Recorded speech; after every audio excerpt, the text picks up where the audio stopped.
Hi, and welcome to another episode of Get Your Fill Financial Independence and Long Life, where we strive and explore and find ways to achieve those two goals. And we invite friends on to help us. And today I have a very special friend joining me today. Because when I say long life, I don't just mean a long, horrible, tedious life where everything's horrible. I mean a long, happy, healthy life. And Leigh is going to bring us both of those factors today. Leigh's last name is Kubin. Leigh Kubin has been in the weight loss field for 12 years. So she has a psychology degree. And so she's known that whole time the role that your mind plays in the whole weight loss thing, right? We all know how to lose weight, eat less and exercise more, right? We don't need a coach for that, right? But there's always some kind of a mind component. And so she knew she needed another tool to help her patients to keep that weight off on the long term. So she went, and this is how I met Leigh. She went and earned her master life coaching certificate so that she could really help people to dig into their relationship with food, their relationship with life, and to create a new relationship for themselves, to find out where their passion is and what they want to create in life. And most importantly, to have fun. And that's why we all are here. Leigh, thank you so much for being with me today, with all of us today. So Leigh, we were talking earlier before we turned on the camera.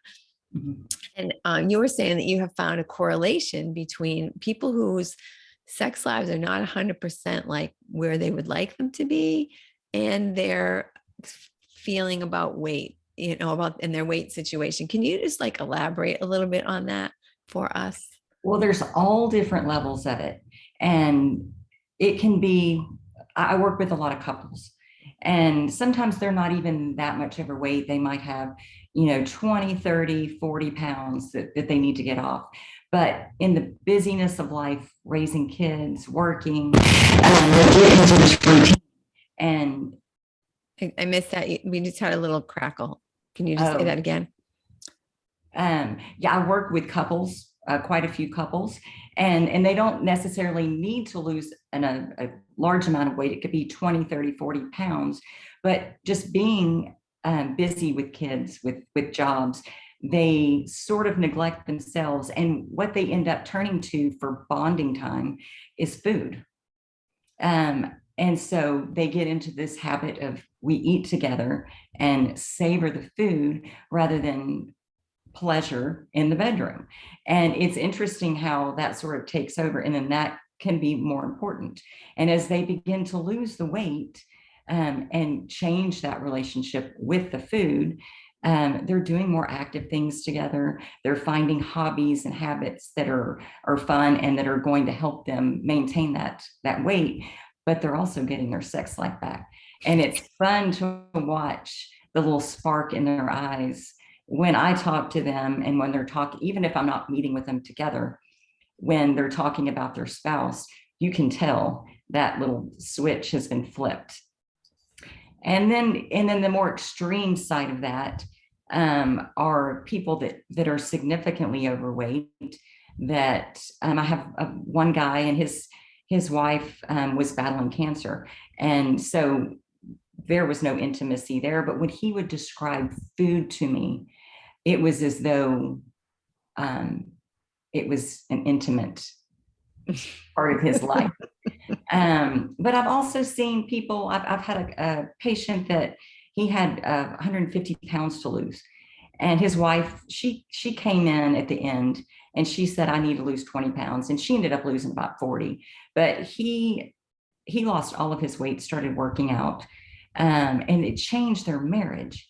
It changed, their whole life. They were where they used to just go and eat together, and that was their intimacy.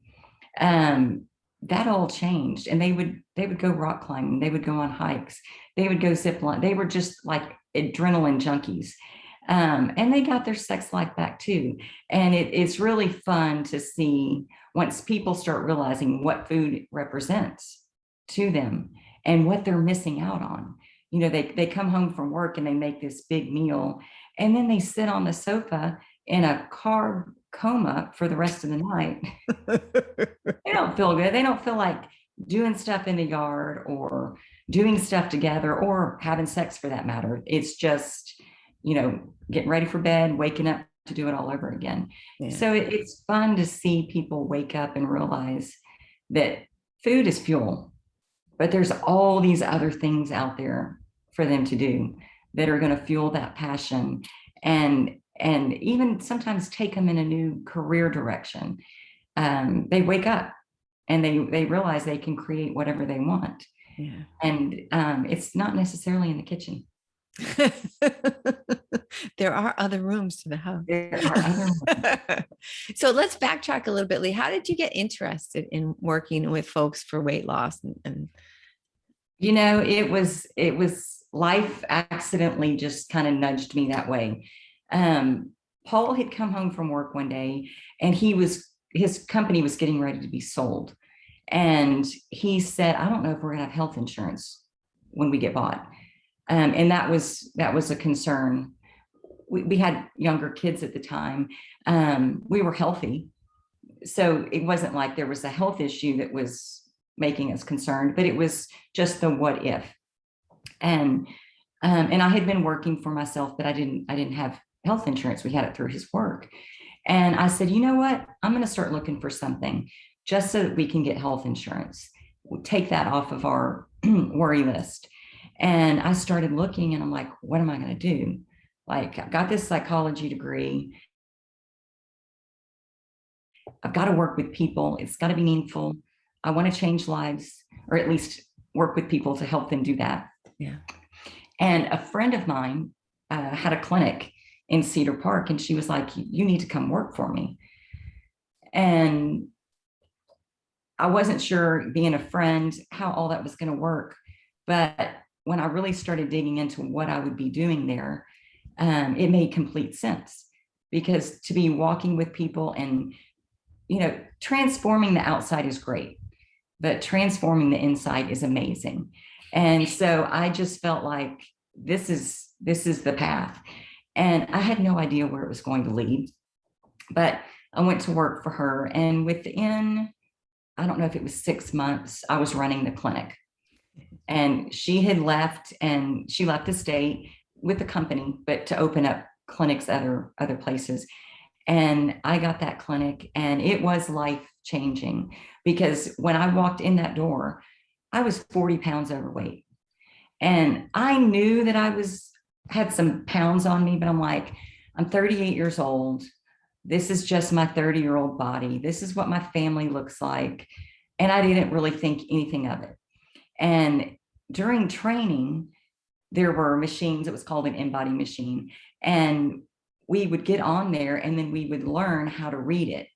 And so we would have a partner, and then we would do our own InBodies and then trade and look at our partner's info. Well, the partner that was with me, she was a sweet girl. I liked her. But when I looked at her, I thought, well, she's chunky. And I got my InBody results, and no lie, our InBody results were identical. We were the same height, same weight, same body fat. Uh-oh. And well, she's chunky. she's chunky. And it was one of those moments where I went, wow, I don't really know what I look like. So I went back after training, got on plan, and lost the weight. Didn't realize, first of all, that I needed to, but once I got to my weight, I was like, wow, I didn't realize how bad I felt, how sluggish I was.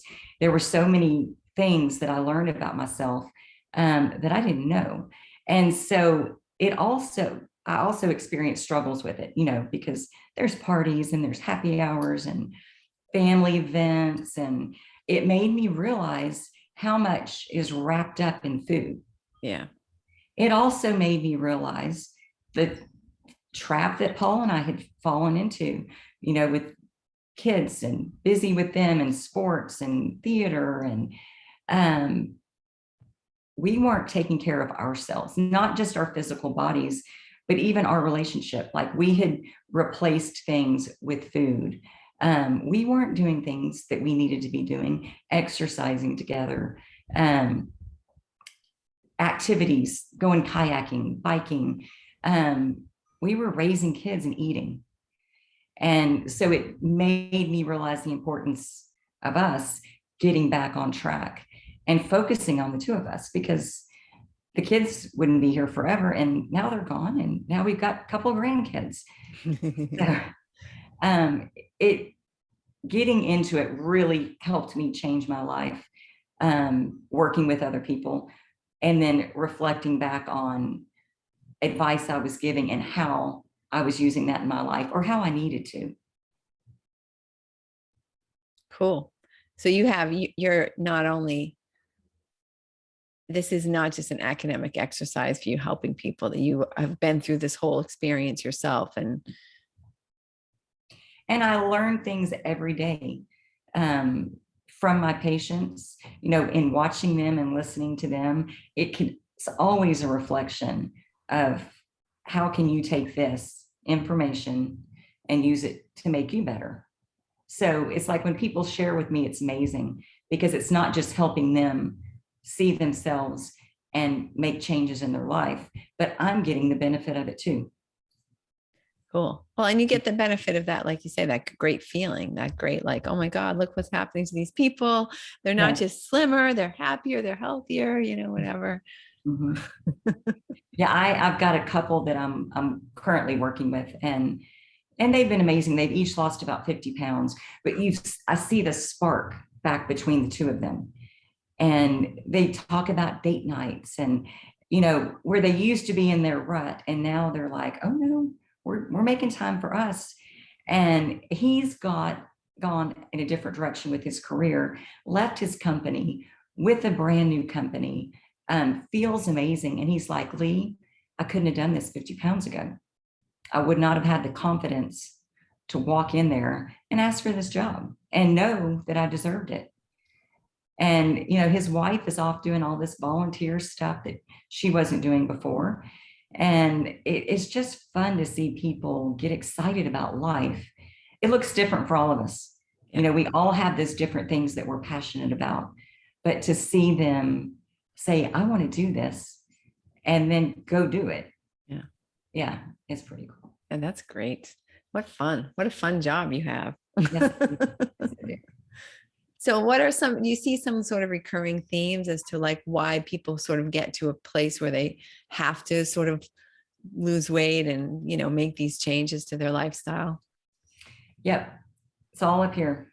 You know how when you feel really, really good, you walk into a room and people can feel that. And the way you talk to people and interact with people, and things sort of line up. Yeah. Well, the opposite is also true. When you feel really bad, when you look in the mirror and you go, oh my gosh, I'm fat. No one's going to want to hire me. No one's going to want to be around me. I'm not worthy. That's how you present yourself, even though those are not the words that you're saying. When you are constantly worried about weight and body image, and you feel like you have horrible weight and a horrible body image, it's like you just get more of that and you can't see outside of that. And it's interesting because then your food choices represent someone that has weight issues and body image issues. And so it just snowballs. Yeah. And so the first thing I always say is you've got to feel good. So if you can't look at your weight and where you are right now and feel good, find something else that you can feel good about. Set that aside for a minute. Yeah. And sometimes people want to focus on what's going on internally. Like, okay, I can set this food stuff aside for a minute, but they want to do something about it while they're working on this stuff. And so I work with a program that does that, where the food is taken care of. They have this little box of a sheet that tells them this is what you eat. Yeah. So that they don't really have to think about the weight every day and the food every day. That's taken care of. And then they can focus on what feels good and get them out of that. So that's an interesting way of looking at it, because so often people are focused on, okay, I have to count all these calories. I have to do all this, I have to whatever and all they're focusing on is the weight. That's all they're thinking about, as opposed to what you're saying is like, no, let's just put this on autopilot and focus on things that bring joy, things that make us happy, things that, so that you're, in general, your whole whole energy is improving, right? Mm-hmm. Yeah. And then they're in a happier place and they're feeling better. Mm-hmm. And I noticed that the people that are strictly just looking at weight, and it's like, I have one patient and she's been very, very successful in her weight loss. But it was always about the number. She wanted to see this number. And it never was about what is she doing to move her body? What is she doing to find her passion and get excited about something just besides that number? Because the number isn't where the happiness is. It has nothing to do with the number. It's about how you feel. And now you can feel great at that number, but you got to feel good getting there. And she's really struggling with maintenance because for her, happiness is a number. And so that is our focus right now, is really, where's her passion? What does she want to do in life? Yeah. And that's wonderful. That's so it's just sort of an innovative way. I mean, I think, I don't know, I'm not, luckily I'm not in that situation where I have to do that. But I think that, most people, it's like, and we were actually just talking about this the other day about money, that it's the number, but then you reach that number and you're like, well, why aren't I happy? Because I thought when I achieved this goal, I have to now set a new goal and a new goal and a new goal. Right. And that's exactly what you're saying in the weight loss field, that you instead of having it be like this magic number, it has to be this life. Right. Because that's where we get our joy. It's in these little mundane things throughout the day. Just, working in the flower garden brings me joy. And it doesn't take too long. I can go out there and spend 20 minutes at night and just sit back and go, oh, that's so pretty. Yeah. But it's these little habits and hobbies and things that we do that are bringing us the joy. It's not getting the car or getting that magic number on the scale or getting that money in the bank. That's not where the joy is. Sure, it's fun, but it's got to be more than that. Interesting. So just to circle back around, the way we started our conversation today was about the correlation between an unsatisfying sex life and weight. And I'm wondering, we've sort of presented it that because people have a bad body image, that they're not feeling sexy, which makes perfect sense. But can it also be the other way around, that something is making them feel like they don't want to have sex, and so they're internalizing that with food? I mean, do you ever see it working that way? Oh, absolutely. If they're if their spouse, if they're not connected and they're not intimate, there's a frustration. And it can very much be, okay, the sugar is kind of a substitute for the sex. And I have patients that are like, doesn't matter what size I am. I'm not embarrassed. I don't care. He doesn't care or she doesn't care. But I was talking to one of my patients just yesterday, and her husband is down 70 pounds. Wow. And she was, and I know this from when Paul lost his weight. You feel closer. Like with that weight gone, there's a different closeness. You can really, really get close to him where you couldn't with the belly. Yeah. So interesting. So yeah, physical proximity actually. Right.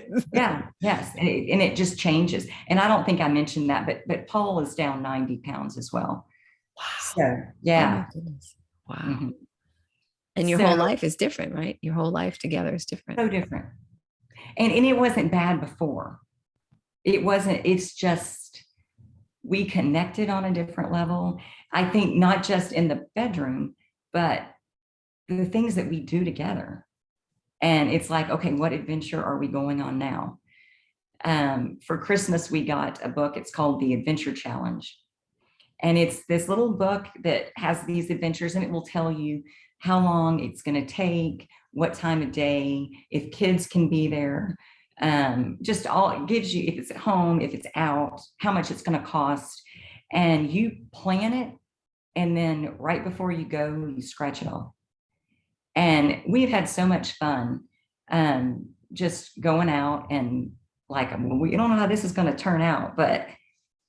Oh, that sounds fun. What kind of things are in the book? I've never heard of this book before. Yeah, well, one day we went bowling, but it's called the Adventure Challenge. And it's like, I think it's the adventurechallenge.com. We went bowling and you had to put the bumpers up, and you had to throw it different ways each time you throw the ball. And the person that hits the least amount of pins wins. So you don't want to hit the pins, but the bumpers are up.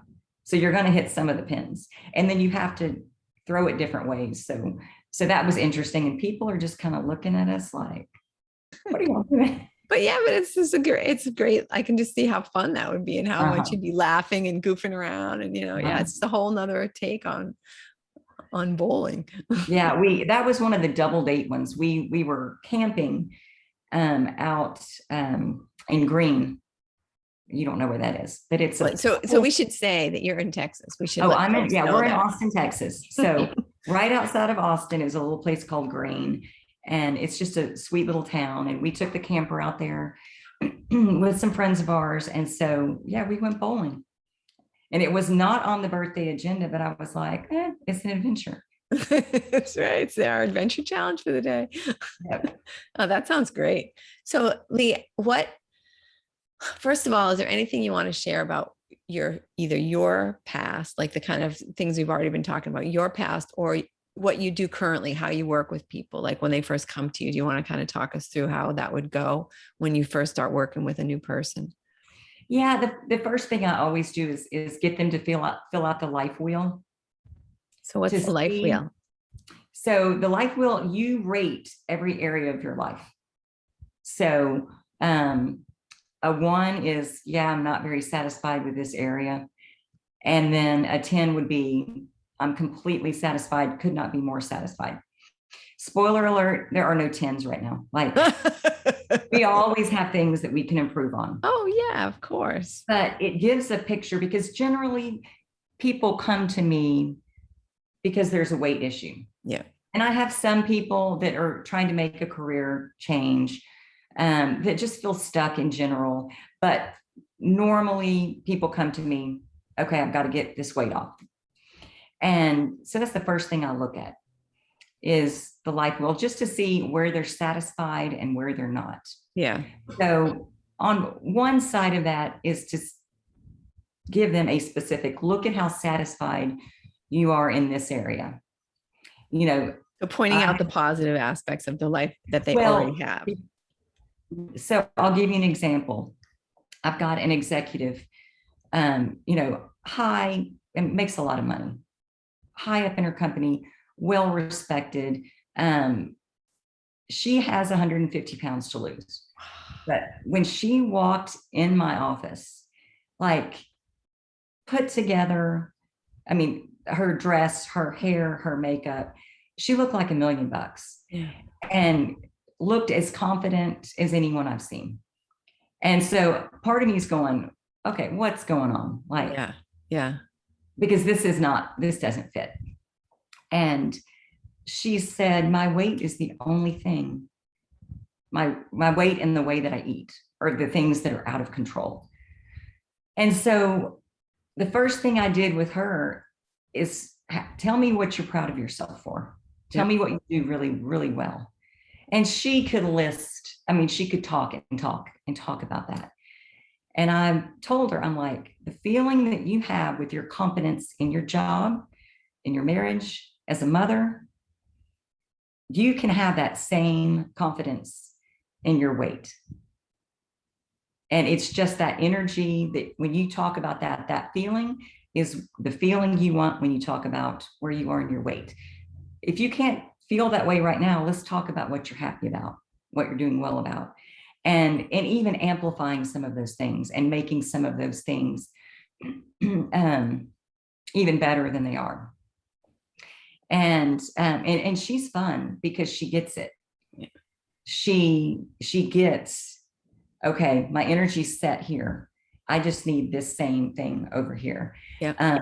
And easy to work with because she knows how she got to where she is at her job, and she knows she can do the same thing with her weight. Great. Yeah. So that I love that approach, you know, how you're just like, okay, here's something you're good at. Now that apply that same great energy over here and you're going to be styling. Mm-hmm. So Leigh, how would you,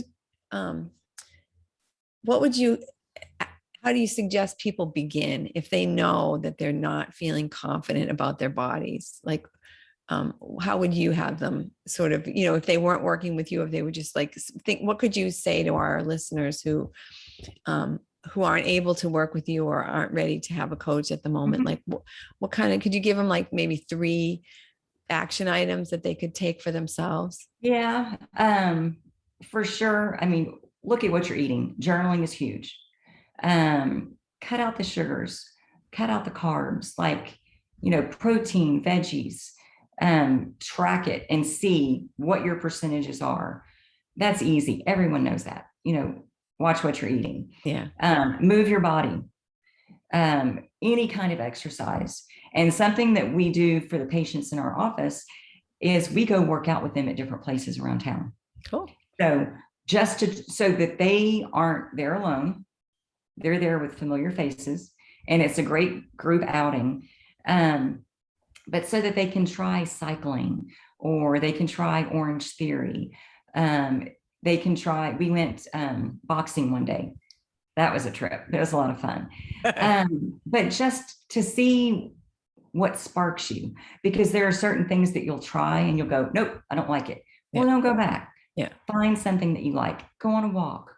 And right now it's tough to get into a gym, but any way that you can move your body not only will help burn some calories, but it makes you feel better. Yeah. It serves as a natural antidepressant. It gives you energy. But more than anything is look at how you feel. Yeah. And do things that make you feel good. And really, I know that sounds silly to some people, but if you can really focus on what makes you feel good and find a way to feel good about your body. I've got a patient, and it's funny, I gave her homework this week, and it was to look at her body in the mirror and find something to be grateful about. To look at it, and because right now she won't even look in the mirror. She doesn't know how she looks in her clothes because she cannot stand to look in the mirror, and she just wants to feel pretty. And maybe she is pretty, but she just doesn't know it. Yeah, she is pretty, but she doesn't feel pretty. Wow. So it really doesn't matter how pretty you are. If you don't feel pretty, you wear that. So, but yeah, look at the way you feel. The way you feel is everything. And look for something that you can find to feel good about. And it's like when you wake up in the morning and maybe the alarm goes off late, and you wake up and you're freaking out because you're going to be late for work. And then you stub your toe on the bed as you're getting out. And then you slip in the bathroom, you know, and it's just this domino effect. All downhill. So it's the same way when we start looking at ourselves and finding little things to be like, oh, now that looks pretty good. Oh, and then you start seeing more and more things that look good, that feel good. Yeah. And then you get out of that nitpicking yourself apart. Because, and I warn my women all the time, I don't know if it's the same for men, but our bodies are not, like at 50, my body is not the same as it was in my 20s. Yeah. So like right now, I am probably the same weight as I was in my 20s, but my body without clothes on it, not the same body. Not the same. Yeah, I can attest to that as well, being over 50 myself, that I just don't, It's just not the same. It's just not the same. But it's not bad. No, it's different. I mean, I find that it's just a little bit, I used to never really put on weight no matter what I ate. And now I do have to be a little bit more cognizant of what I'm eating. So, yeah, you have to watch those things. yes. But I will say there's no food that's bad. Right. No, not by it's not the food's fault. Nope. And I'm guilty of I used to think that. I remember being at one of Logan's basketball tournaments. It was like Father's Day. And one of the moms said, well, we're all down at the game on Father's Day. I'm going to bring donuts. So I'm sitting there playing on my phone, waiting for the boys to come out. And she comes up and she's got a box of donuts and she puts them in my face. And she's like, do you want a donut? And I was like, oh my God, no, like, ah. Get away. And then I had to go apologize to her. But at that point in my journey, I was still at this is good and this is bad. Well, if you want a donut, have a donut. Just don't have a donut every day. And if you know that a donut's going to put a couple of pounds on you, you think about, do I have a couple of pounds to gain to enjoy that donut? And you just have to think about it a little bit. But food is not bad. It's just the frequency and the quantity. Yeah. Mm-hmm. Yeah, it's true, actually. And if all you focus on, right, is like, oh, I have to not eat this and not eat that you start to kind of feel bad, right? You start to feel like, oh God, I'm so deprived, I can't have what I want to have and do what I want to do. And, this really stinks and I hate being fat and right. And then you're just focusing on all the wrong stuff. Yes. And then you're down that rabbit hole of feeling bad. And then there's all these other things that pop up that, oh, now I get to feel bad about this. And now I get to feel bad about that. Yeah, exactly. And you're right. Cause then you're like, well, since I'm such a big fat pig anyway, I might as well just eat some more. Yeah. Right. But seriously, I mean, it sounds kind of dramatic, but I do think that people feel that way sometimes. They're just like, what's the point? Right. What's the point? Yeah. But it's so interesting because those people that I see that are in my office that are sad, like genuinely sad because they are going to a party and they want to be able to eat all of the food. Oh. But there's no passion. There are no hobbies. There's no excitement. It's almost, and this is dramatic to say it, but it's almost like a depression. Yeah. That's almost how they feel. Yeah. Because there is no spark. It's like, what do you want to do? Yeah. What's going to make you feel good? What gets you up in the morning and gets you out of bed? Yeah. Do that. Because it's not the donuts that are getting you out of bed. That's true. Yeah. Well, so that's 3 really good pieces of advice. And I especially like the one where just do things that feel good.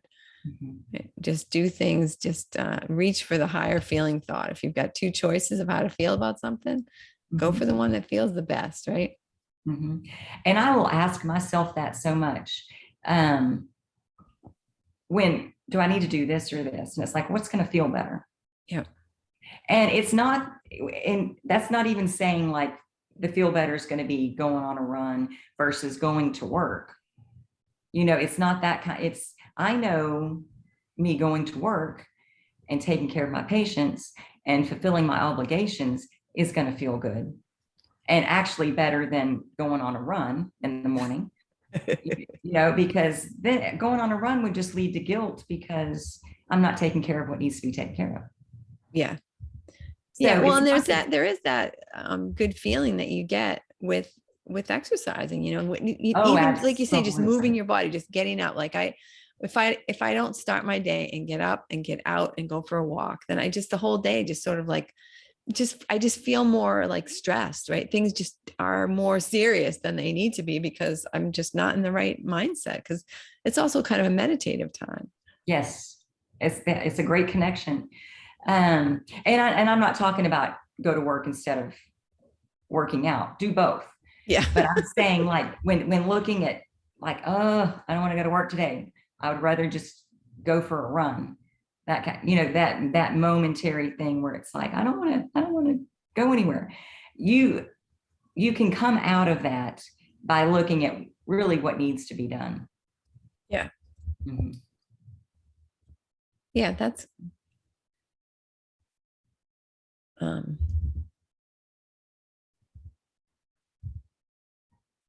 on a second. Yeah, that last point, I was missing my whole point. You might just have You can say it again. Lindsay will fix it.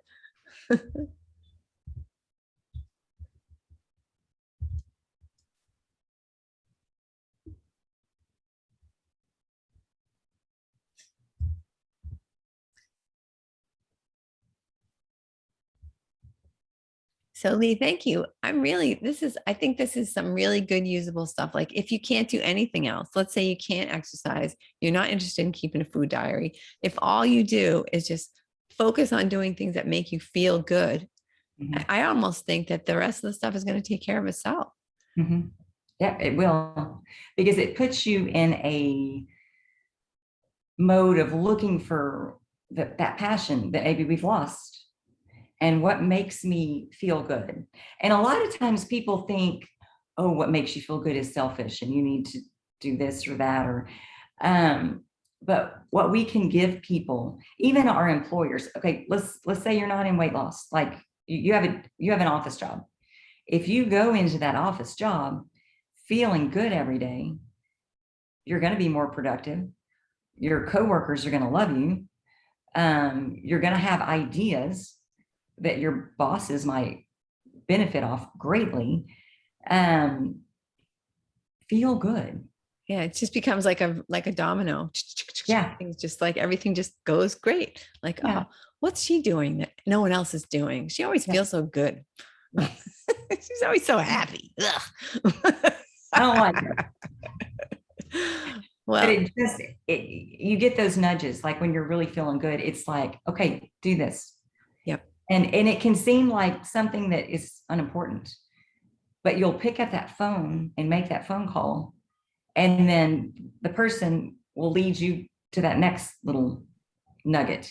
And it's interesting how at the end of the day, and it's like, I listened to all those feeling good thoughts and look at what I did today. Yeah, it became a little treasure hunt. Yes. Yes. Well, Leigh, thank you so much for gracing us with your wisdom today. It was so good speaking with you. And thank you, listener, for being here. I know you have a choice of podcasts, almost 2 million choices. So I'm thrilled that you're here spending time with us today. And remember that the goal by the end of the year is to be in 50 countries. So please, if you don't already know somebody in another country, get online, meet somebody, and forward them the podcast. That's your homework, along with reaching always for the highest feeling thought. And thank you, Chris. Thank you, Leigh. And thank you, listener, and have a wonderful week.